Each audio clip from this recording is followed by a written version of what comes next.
Jornal da Capital. Capital Entrevista.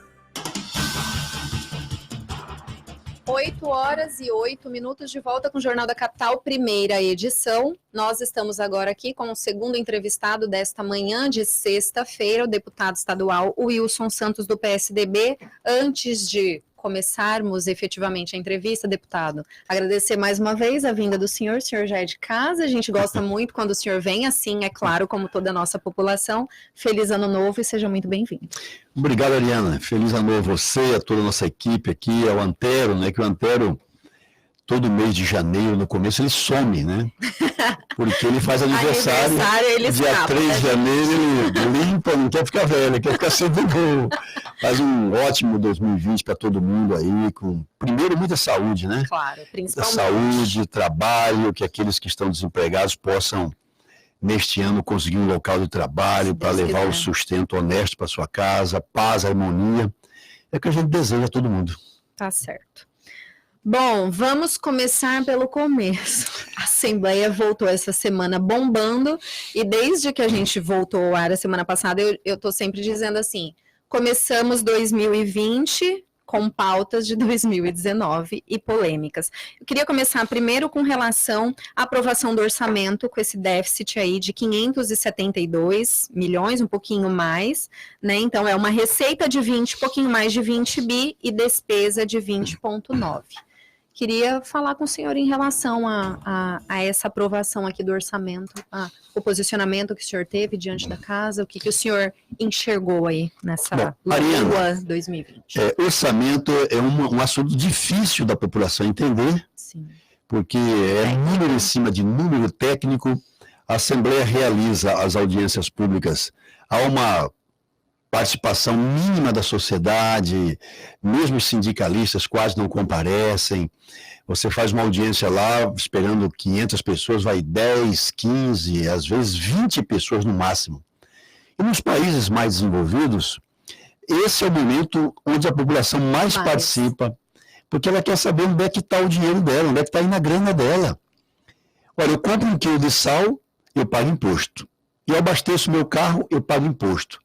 Eu uso ônibus, eu pago imposto. Então, onde é que o meu dinheiro está indo? Nos países mais desenvolvidos há essa cultura. Mas aqui, infelizmente, em nível nacional, aqui no estado, no município... O brasileiro não tem essa cultura. Não tem essa cultura, né? Esse costume, porque é o momento mais importante. Você vai mexer com 20 bilhões de reais, 22 bilhões de reais, e você acaba, então, ignorando, deixando isso passar. Os deputados decidem como querem, o governo decide como quer. Eu vou pôr dinheiro aqui, eu não vou pôr ali. Por exemplo, o que me chamou a atenção nesse orçamento? Eu fiquei muito triste. O Supremo Tribunal Federal, provocado em 1990 pelo então governador Edson Freitas, olha só que país é este. Em 1990, o Bezerra renunciou ao mandato e assumiu o vice-governador, o médico, Dr. Edson Freitas. Ele entrou com um conjunto de ações diretas de inconstitucionalidade, questionando uma série de capítulos e artigos da Constituição Estadual de 89. Então, a novel Constituição, que é a atual Constituição, ela foi promulgada em 1989, e aí o governo do Estado questionou vários artigos, não concordou, e foi ao Supremo Tribunal Federal para anular esses artigos. Isso em 1990, Ariana. Você talvez nem tivesse nascido. Gostaria de dizer que não, deputado, mas tudo bem. Então, 30 anos atrás, estamos em 2020, há 30 anos, o governo do Estado questionou 35% para educação. Ele queria 25%. Esse questionamento nunca foi decidido pelo Supremo. Agora em novembro, o Supremo Tribunal Federal, numa decisão monocrática, quer dizer, isolada, única, do ministro Alexandre de Moraes, diz o seguinte: o governo de Mato Grosso, lá em 1990, tinha razão. Tinha que cumprir 25%, não 35%. Bom, eu quando volto à Assembleia em 2015, eu fiz uma emenda à Constituição mostrando como é que nós íamos saltar de 25 para 35. Porque desde 89 até agora, então, nenhum governador havia cumprido a Constituição. Sim. Todo mundo fazia em 25. E eu sei que é difícil você dar um salto de 25 para 30, para 35. Então, o que eu propus? Vamos crescer minimamente 0,5% ao ano. Isso dá 100, 120 milhões por ano. E foi assim. Em 2016, nós saímos de 25,00 para 25,50. Em 2017, Ariana, o governo já aplicou 26. Em 2018, foram 26,5. Em 19, 27. E agora seria 27,5. Como o Supremo mandou voltar para 25, nós perdemos 2,5. 2,5 no orçamento representa aproximadamente 400 milhões de reais. É muita coisa. É muito dinheiro. Isso é o que me preocupou. E aí ontem eu liguei à noite para a secretária Marioneide. Eu tenho intimidade com ela, foi minha aluna no cursinho. E é muito acessível a secretária Marioneide.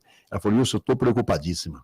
Realmente. Tem mais um detalhe que eu quero te dizer desse orçamento. Pela primeira vez na história, eu não lembro disso antes, pela primeira vez na história de Mato Grosso, o orçamento da segurança é maior do que o orçamento da educação e da saúde. Então, como é que ficou? Ficou 3 bilhões 250 milhões para a segurança, 3 bilhões 250 milhões para a área de segurança, para a área de educação, 350 aproximadamente, e para a saúde, 2 bi. Então você vai ter, nós vamos gastar mais dinheiro para combater os efeitos da violência do que para combater as causas. Que a educação... Está invertido o negócio. Ficou assim estranho. Realmente assustador. Quando você pegar os números, você vai ver. Eu quero dizer que eu amo quando o senhor vem, porque o senhor entende tanto de história, e aí quando vem lá, olha, lá em 1900, né, e é excelente, não, eu fui aluna do senhor também em cursinho, tá vendo? Mas assim, o bacana é isso, é porque você ouve a história e a progressão do que acontece desde lá até aqui, é diferente quando a gente olha para 5 anos atrás, né, quando a gente... consegue enxergar desde o início de tudo. Com relação a essa questão do orçamento, enfim, aprovado 2020... E mais um detalhe, né, que também é sempre polêmica. O governador, ele conseguiu uma autorização do parlamento para ele fazer remanejamento de verbas, tirar aqui da comunicação, passar para a saúde, ontem, né? Tirar da reserva de contingência, colocar na segurança. Ele pode fazer essa mobilidade sem precisar mais da Assembleia, até 3 bilhões de reais. Então, até 15%, até 15% do orçamento, ele pode fazer remanejamento com a equipe técnica dele, sem precisar da autorização do parlamento. Eu havia feito uma emenda de que esse remanejamento automático pudesse ser menor. Certo. Pudesse ser no máximo de 10%. Mas os colegas entenderam que não, então ficou um compromisso. Este ano de 2020, o remanejamento automático, sem autorização da Assembleia, ficou em 15%. 15%. E a base do governo se comprometeu de que no ano que vem esse remanejamento baixa para 10%. Bacana. Então são os principais detalhes dessa aprovação. Enfim.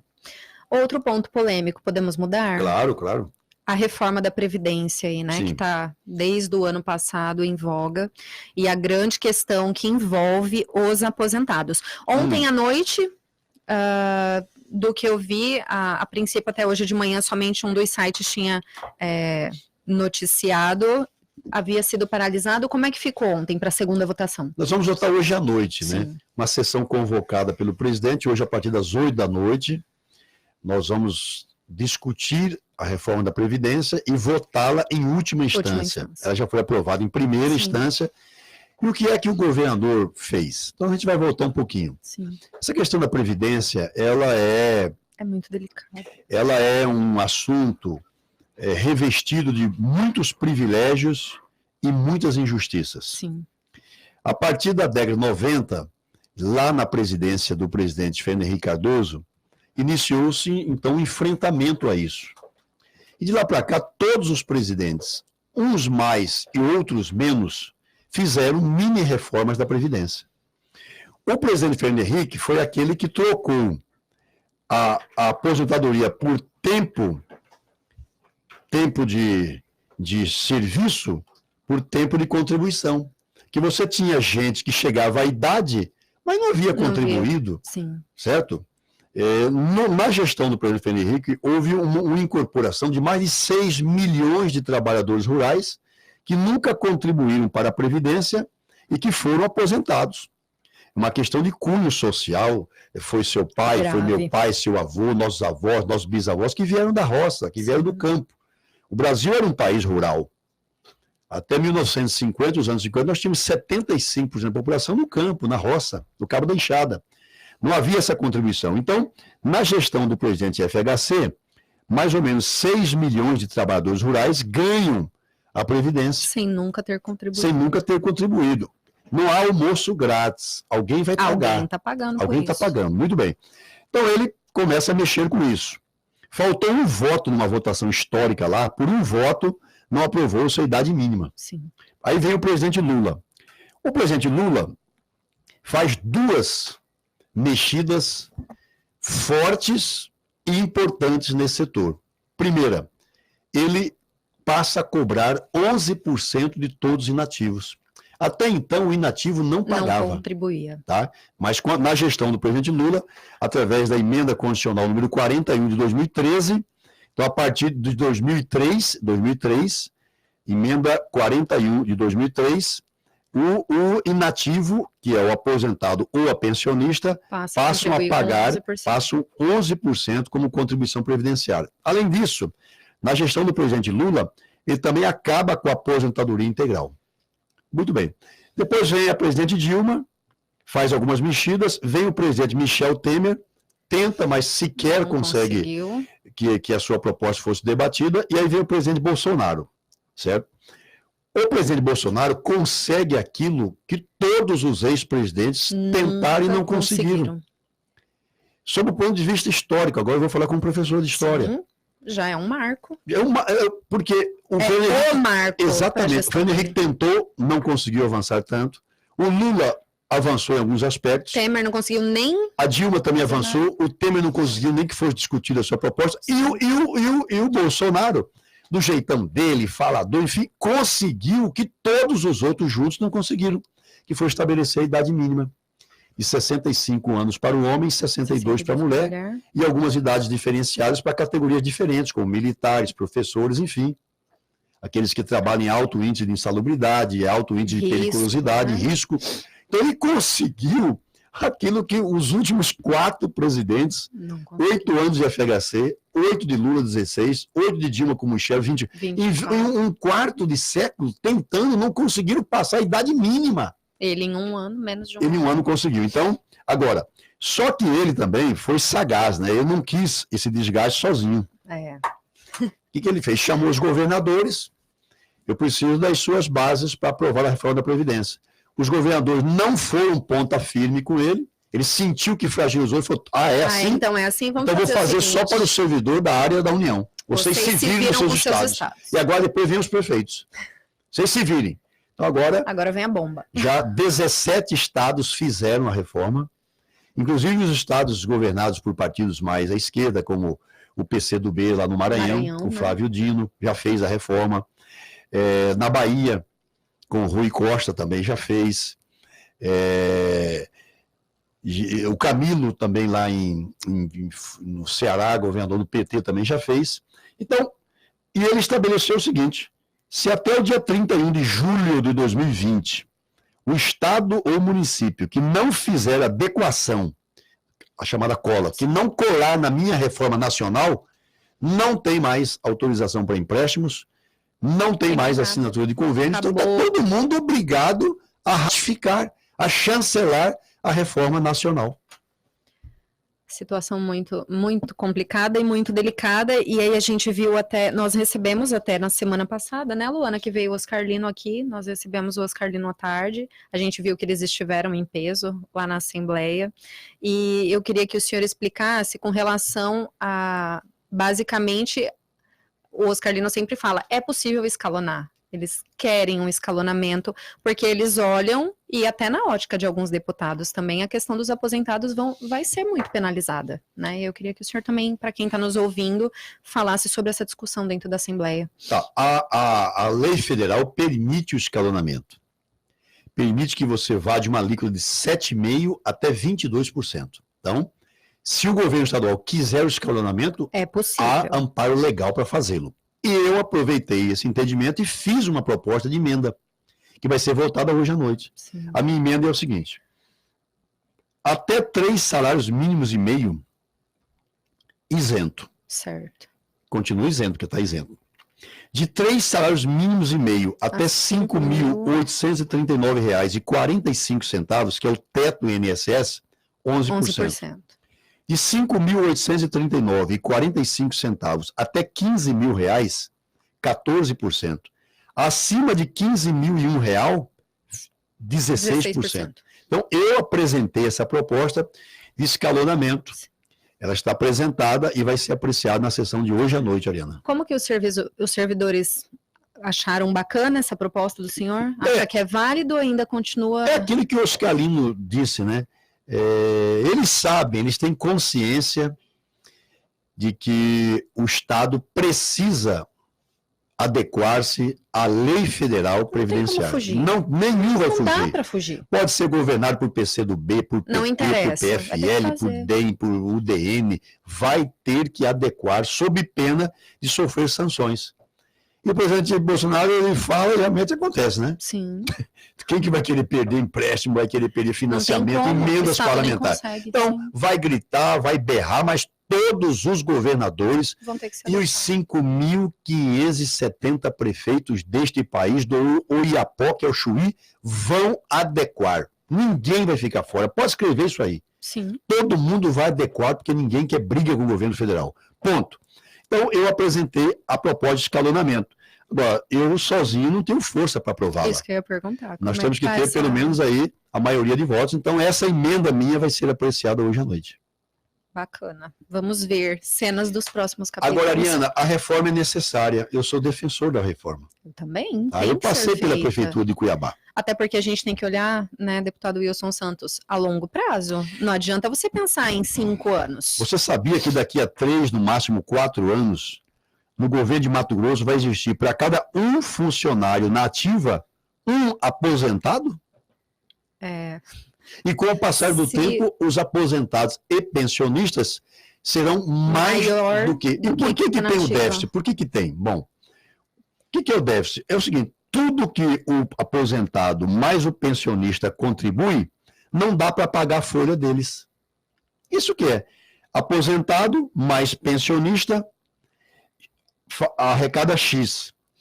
E quanto que é a folha ano mensal? É X que ele arrecada, mais 108 milhões por mês. Não dá. Que se você dividir isso por 30 dias, o governo coloca diariamente 3.666.000 reais por dia para cobrir a folha dos proventos de aposentados e pensionistas. Então, essa conta não fecha. Então, o governo de Mato Grosso, ele gastou no ano passado 1.320 bilhões aproximadamente para cobrir o déficit da Previdência. Vai chegar um tempo que nós vamos ter que fazer como Portugal fez, como a Grécia fez. Cortar em 10, 20, 30, 50% o salário dos que estão na ativa, dos aposentados e pensionistas. Quem quer isso? Ninguém. Então a reforma é necessária. Agora, não basta fazer a reforma. Tem que atacar a outra ponta. Qual é a outra ponta? Os sonegadores. Sem dúvida. Não tem como deixar de fora isso. Vou dar um outro papel aqui para o senhor usar. Professor é assim. Vamos ouvir, tem uma participação, deputado, o áudio do Rafael Melo. Bom dia a todos da Rádio Capital, é o Rafael aqui do Goiabeiras. Eu gostaria de fazer uma pergunta para o deputado estadual Wilson Santos, meu professor Wilson Santos. Uma pergunta até de alguma opinião pessoal, deputado. Gostaria de saber se para o senhor tem diferença entre um policial militar e um policial civil. Porque já está mais do que claro aí que a alíquota dos militares estaduais da Previdência vão ser diferente dos demais servidores. Mas eu gostaria de perguntar para o nobre deputado se para ele tem diferença entre um soldado da Polícia Militar que trabalha lá em Luciara, que trabalha lá em Confresa, para o investigador de polícia também que trabalha com as mesmas dificuldades. Lá em São José do Xingu, lá em Confresa, lá em Vila Rica. Eu gostaria de saber a opinião do deputado. Obrigado a todos aí, um bom dia. Rafael, obrigado pela audiência, um abraço aí. você como ex-aluno, os ex-alunos sempre ultrapassam o professor.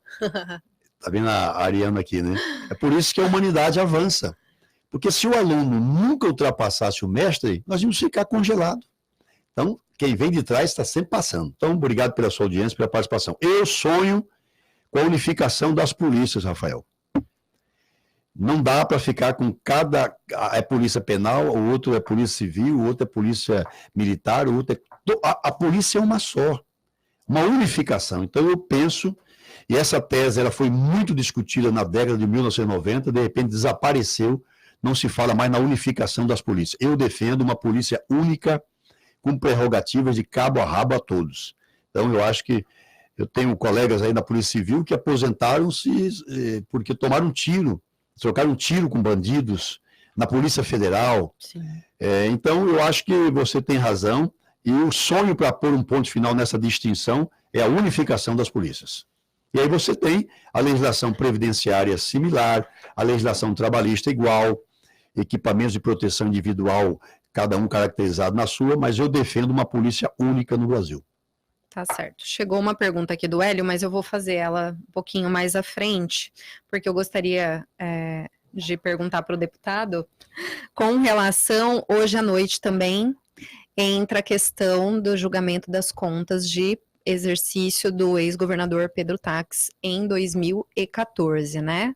E algo bastante polêmico também, o senhor esteve aí na gestão de Pedro Táxi, o senhor já defendeu em outros momentos, o relatório da deputada estadual Janaína Riva já está pronto e já aponta para uma reprovação, né? Porque até ela mesmo fala, se você olhar para algumas prefeituras, tiveram pontos entre aspas, menos críticos, e foi reprovada, e a do táxi foi aprovada pelo TCE. Queria ouvir o posicionamento do senhor vai manter aí o seu posicionamento de que tem que ser aprovado?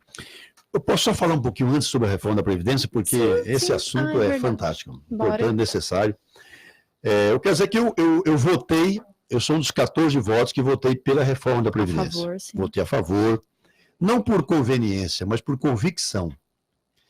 O meu partido defende a reforma da Previdência, fez avanços nessa área. Não é justo, mesmo o que foi feito pelo presidente Bolsonaro, o que está sendo feito pelo governador Mauro Mendes Ferreira, ainda continuarão algumas injustiças. Ainda existirão. Sempre, né? E por isso que nós vamos continuar lutando, avançando, mas já melhorou bastante, né?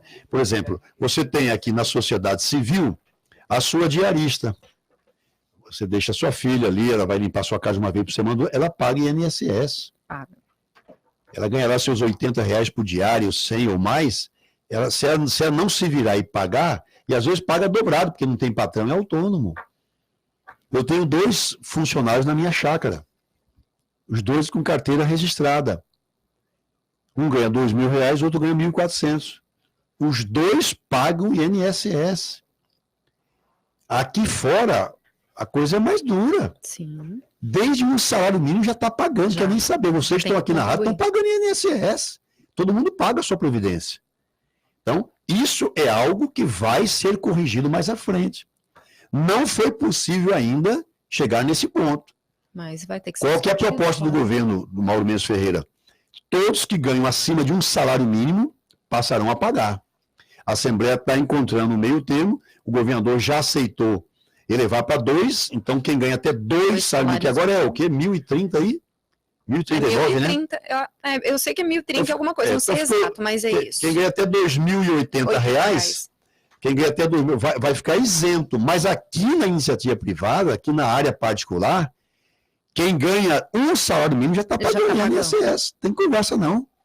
Então o servidor público ainda vai ter esta contemplação, porque as coisas também não podem ser bruscas, tem que ser graduais. Sim. Mas se você fizer uma comparação com a massa esmagadora de trabalhadores da iniciativa privada, estes vêm pagando a sua empregada doméstica, o seu motorista, o seu vigilante, o rapaz do Uber, do mototáxi, ele paga desde um salário mínimo.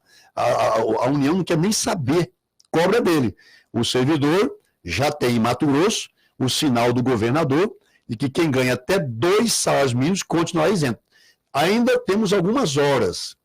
A minha emenda estabelece que até 3 mínimos e meio, certo? Mas nós estamos ainda negociando para ampliar um pouquinho mais, porque são os mais pobres na área do serviço público.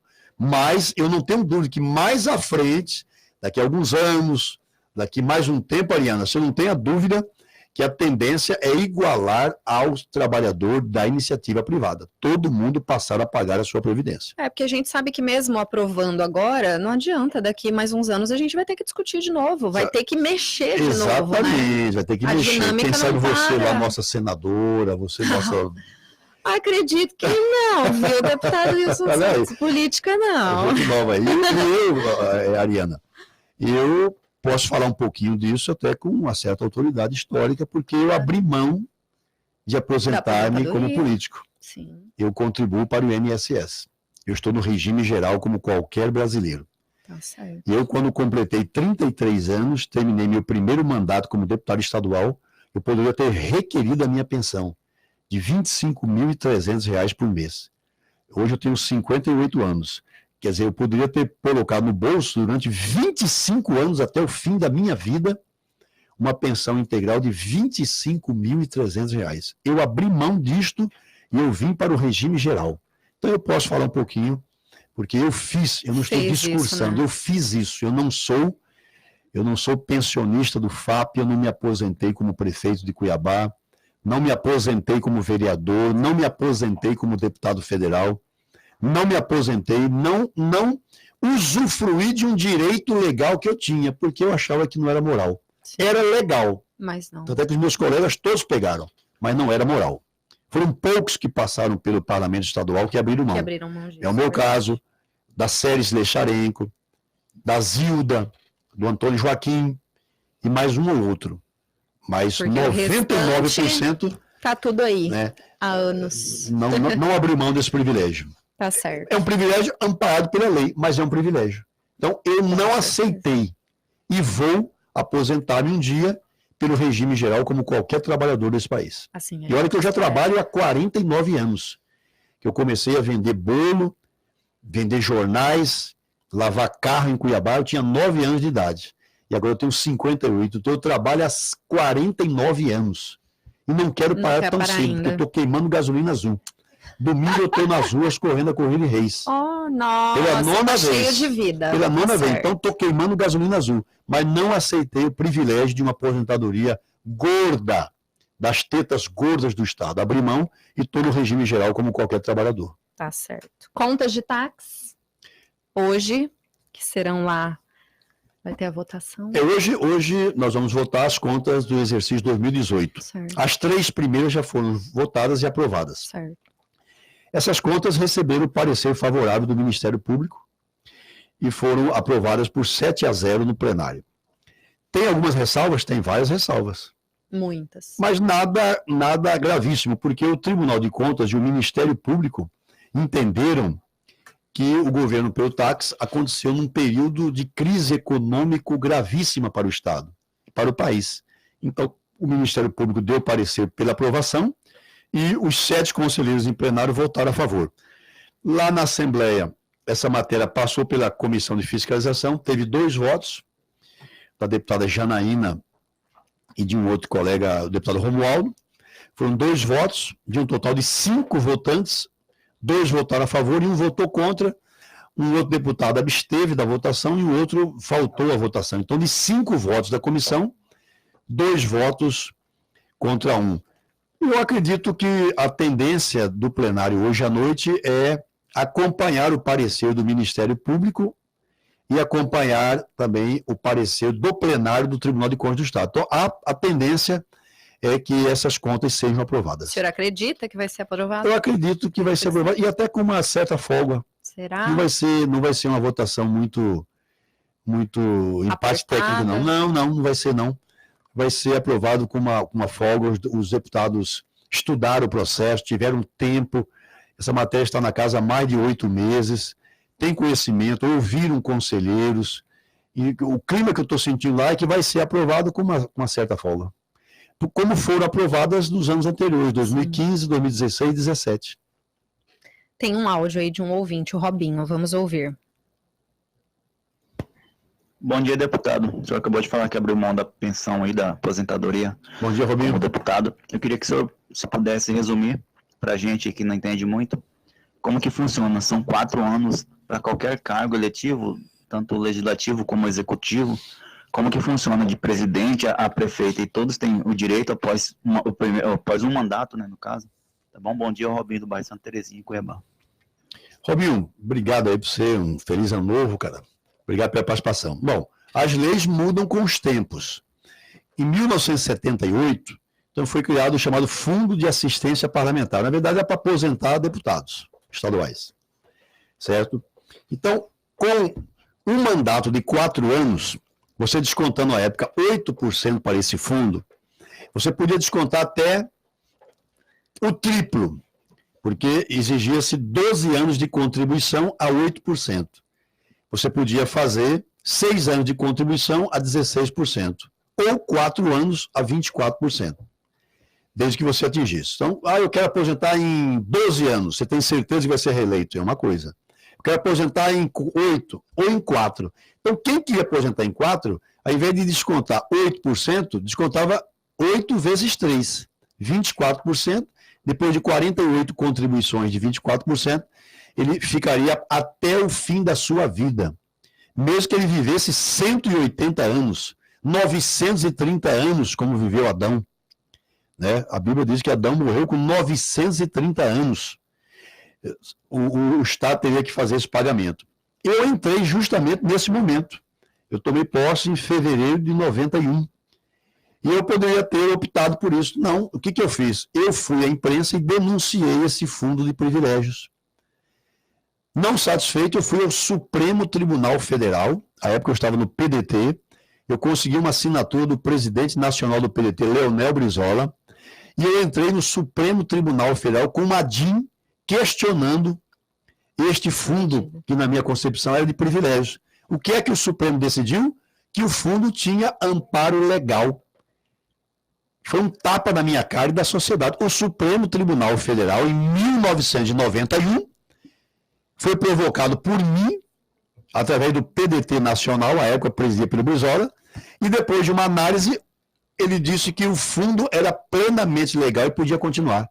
E eu continuei lutando, até que nós conseguimos acabar com o fundo em 95.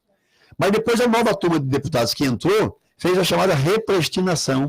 E agora em novembro, mais uma vez o Supremo Tribunal, no plenário, com 11 ministros, por 10-1, validou o fundo e validou os que entraram depois que o fundo acabou com a repristinação.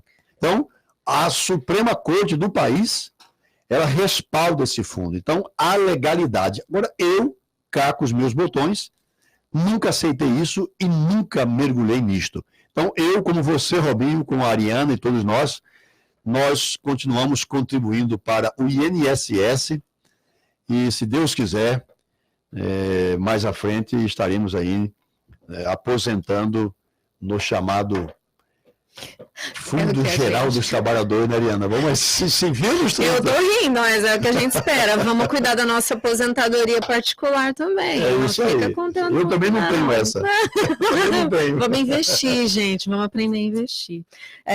Eu vou pedir para o senhor ser mais sucinto agora, okay, tá bom? Porque tem bastante participação. Obrigado. Tá?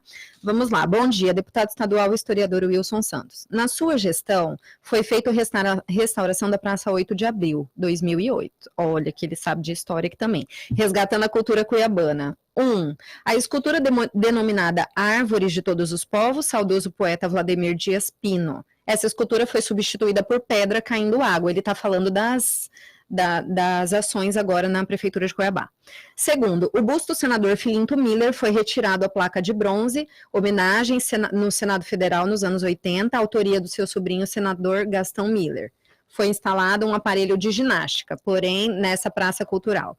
Finalizando, o gestor foi deselegante ao retirar sua placa de sua gestão em 2008. Isso daqui é o Hélio Augusto Gomes, fiscal do lixo e ambientalista. Ele tem questionado essas benfeitorias que a prefeitura tem feito e tirado esculturas históricas que marcam a história de Mato Grosso, enfim, da nossa capital, e substituindo por aparelhos de ginástica ou por uma queda d'água. Ele queria ouvir a opinião do senhor sobre isso. Hélio, um abraço. Primeiro, estou pedindo uma audiência com o prefeito Emanuel Pinheiro para tratar desse assunto. Prefeito Emanuel Pinheiro, de família tradicional cuiabana. Não pode desconhecer a história de Vladimir Dias Pino. Ele não pode. Inclusive, eu não sei se é saudoso, viu? Porque eu acho que o Vladimir está vivo. Vladimir Dias Pino, uma das melhores cabeças de cultura do Brasil. É crítico de arte, respeitado internacionalmente. E ele fez aquela obra praticamente a custo zero. Foi uma doação que ele fez a Cuiabá durante a minha gestão, através da minha esposa Adriana, e que é um espetáculo aquela obra. E simplesmente tiraram aquela obra dali. Em relação ao busto do senador Filinto Milha, também não estava sabendo, que foi substituído por uma academia, e puxar a orelha do meu amigo vascaíno Francisco Vuolo. Você também é de uma família tradicionalíssima, Vuolo.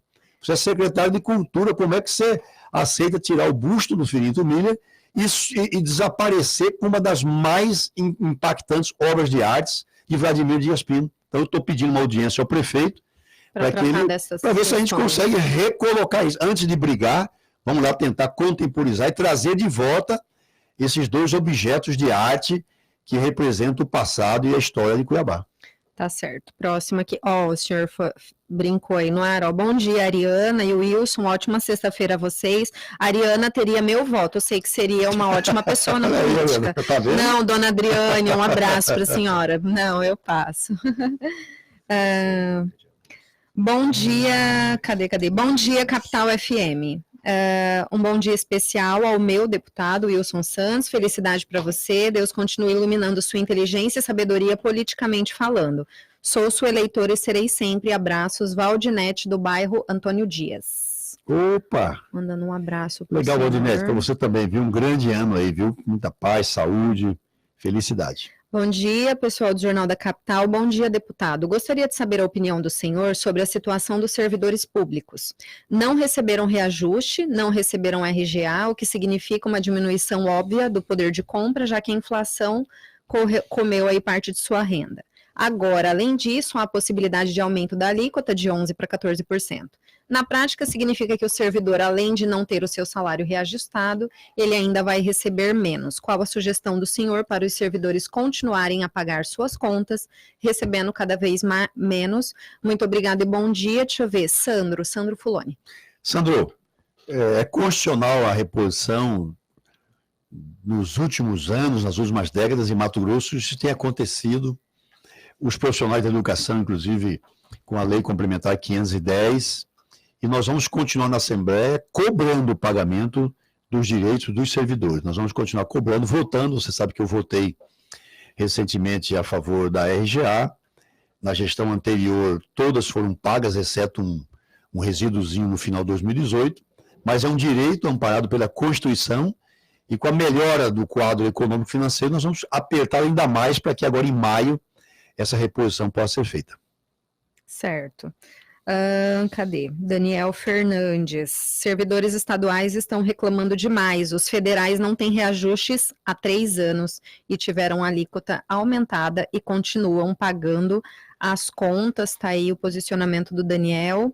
O Hélio Augusto mandou de novo. Vladimir Dias Pino faleceu no Rio aos anos 90. Eu fiquei sabendo que 91 anos. 2018, né? Deixa eu ver se tem mais. É o que diziam antigamente Cuiabá, né? Quem morre em Cuiabá morre 2 vezes. Verdade. Uma de morte biológica e a outra de esquecimento. É uma pena. Deputado, para encerrar agora, eu quero fazer uma pergunta sobre um assunto também que está aí tomando conta dos jornais desde ontem, com relação a essa questão do fechamento do Nilo Povos. Não podia deixar de perguntar. Estudei no Nilo Povos, tá vendo?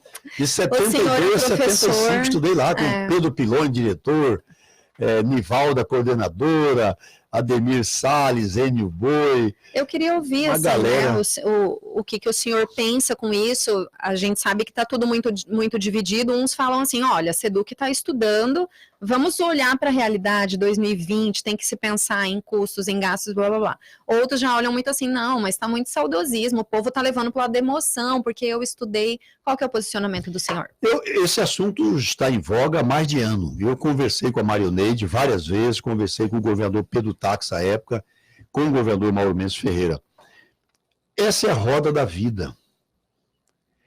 A escola Barão do Melgaço está indo para lá. Lá continuará sendo uma escola. Sim.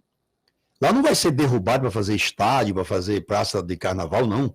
Lá continuará, foi construído pelo governador Pedro Pedrocian, inaugurado em 1970, com o nome de Centro Educacional Nilo Povas. Quando eu estudei, era Centro Educacional Nilo Povas. Nós até pagávamos uma mensalidade, uma taxa de matrícula, que tempo podia. Sim. Depois que a educação ficou totalmente pública e gratuita. Então eu estudei nesse tempo, uniforme bonito, tínhamos uma boina, bordado, coisa linda que era o Nilo Povas, jogava uma escola assim, do ponto de vista de arquitetura, que impactou Cuiabá, impactou. Cumpriu sua missão. E esse prédio vai ser usado por outra escola, que é a Escola Estadual Barão de Melgaço. Então lá não deixará de ser escola, continuará sendo. Os alunos de lá parece que vão ser transferidos para outras escolas, especialmente o Antônio Epaminondas, que fica relativamente no eixo de 2 quilômetros. Lixeira, né? E quando estudei aqui no Baú, eu ia a pé para o Nilo Povas, eu ia a pé para a Escola Técnica Federal, certo? Então nós tínhamos costume de andar aí 2, 3 quilômetros, é salutar. Tá? Então não haverá o fim do prédio escolar. O prédio continuará existindo e lá continuará funcionando uma escola. Também pública, gratuita, do estado de Mato Grosso. Ponto.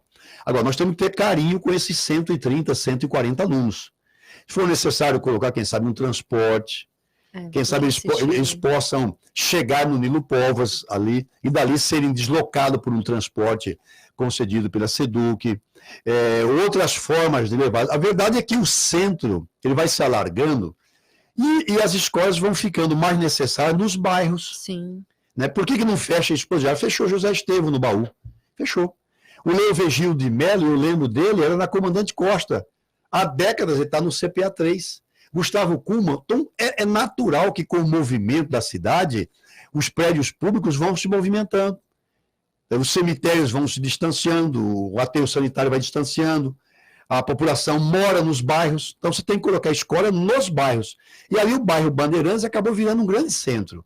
Então, o que eu sugiro, e vou até hoje falar com a Maionese, é que neste ano, pelo menos neste ano, como já foram realizadas as matrículas, que ela coloque, garanta aos estudantes o transporte.